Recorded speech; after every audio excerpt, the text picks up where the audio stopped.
Ya, teman-teman, kali ini kita akan menjelaskan tentang kelenteng Tinkoksi dan sekitarnya, ya kan, pengaruhnya terhadap masyarakat sekitar dan lain-lain. Perkenalkan, nama saya Gandafan Alvaro dari 11 TP5 absen 14. Saya Reza Ramadan Arda Saputra dari 11 TP5 absen 30. Saya Kevin Aldora Yulianto dari 11 TP5 absen 22. Video ini adalah video proyek asesmen sumatif akhir semester 2 mata pelajaran sejarah dan bahasa Jawa. So, kita langsung ke videonya.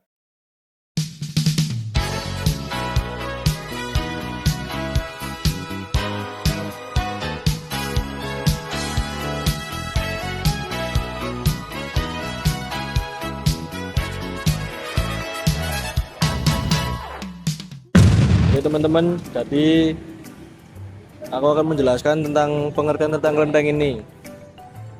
Berdiri tahun 1745, terletak di samping Pasar Gede. Kelenteng ini menjadi pusat kehidupan komunitas Tionghoa sejak masa lampau hingga sekarang.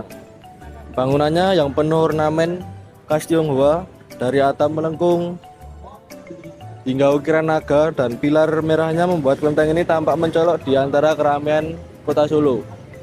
Lebih dari sekedar tempat ibadah, Kelenteng Tinkoksi menjadi titik kumpul, tempat bersosialisasi, dan simbol akulturasi budaya antara Tionghoa dan Jawa. Di sini tradisi lama tetap hidup berdampingan dengan kehidupan modern di Kota Solo.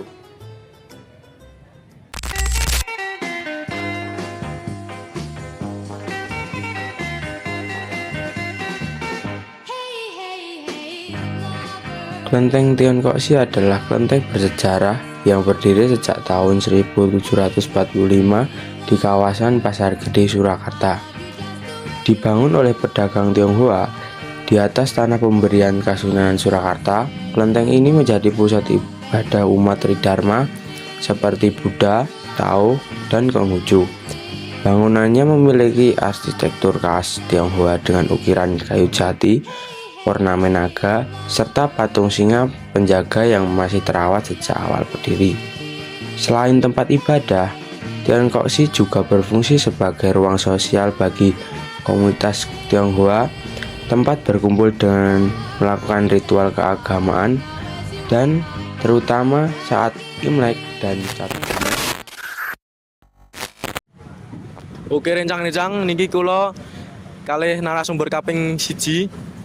Niki enten ibu niki. Bu, asmane ibu sinten? Heni, Bu Heni.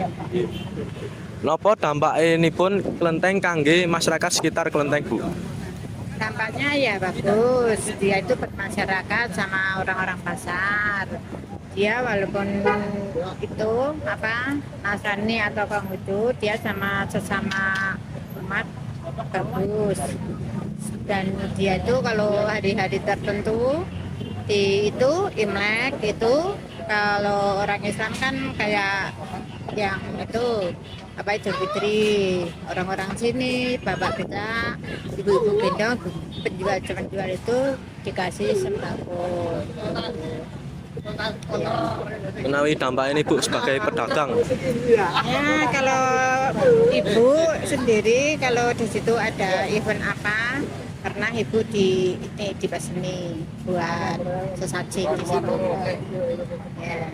Ya cukup semanten. Matur nuwun ya Bu. Niku rencang-rencang matur suwun. Rencang niki kula kalian narasumber kaping kalih dengan Bapak sinten niki Amit. Ya, saya Bapak Agus Rianto. Oke. Dados mriki kula ajeng tangglet Pak. Dampake kelenteng niki tinggi masyarakat sekitar Pasar Gede niki, terutama tinggi pedagang-pedagang di sekitar mriki pripun Pak? Amin. Ya, di Pasar Gede ini kan ada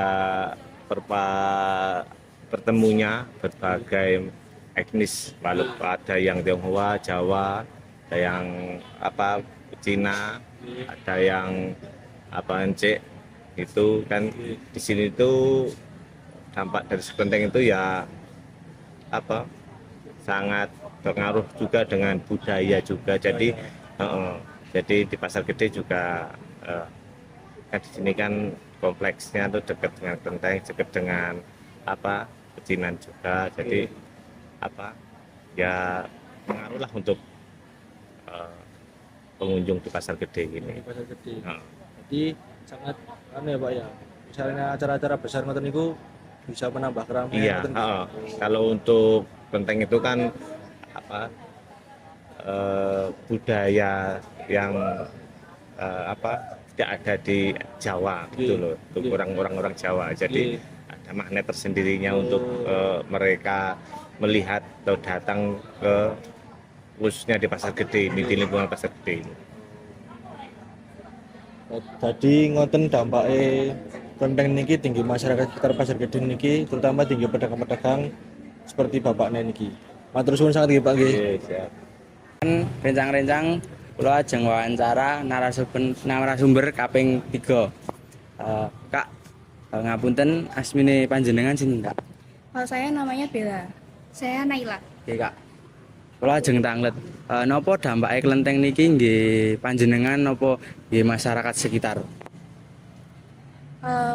Di sini kan saya baru berkunjung ke sini. Tapi setahu saya itu daerah ini itu daerah pecinan di Surakarta. Jadi mungkin tempat ini sangat berpengaruh, sangat berdampak pada masyarakat sekitar untuk tempat beribadah. Dan setahu saya itu ada 3 agama di ya yang ini tuh untuk beribadah 3 agama, yaitu Konghucu, terus Tahu. ya Tao sama Buddha.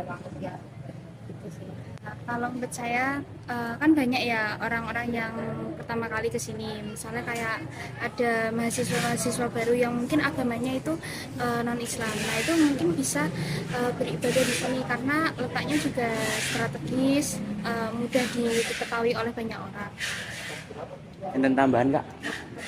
Mungkin kesan pertama sih tentang kelenteng ini. Kesan pertama itu tempat itu terkesan terawat, terus rapi, terus ornamen-ornamennya itu khas banget sama Tionghoa. Terus warnanya juga merah yang melambangkan kayak budaya Tionghoa banget gitu. Mungkin hampir sama sih sama kayak teman saya. Ini juga bagus karena ukirannya itu memang seperti diukir secara rinci, detail gitu sih. Tambahan? Ya. Oke, rencang-rencang matur nuwun. Lagi di Surakarta, yuk mampir ke Kelenteng Tiongkosi. Tempatnya tenang, estetik, dan penuh sejarah. Foto-foto cakep, suasananya juga bikin adem. Ayo datang dan rasain sendiri vibes kerennya.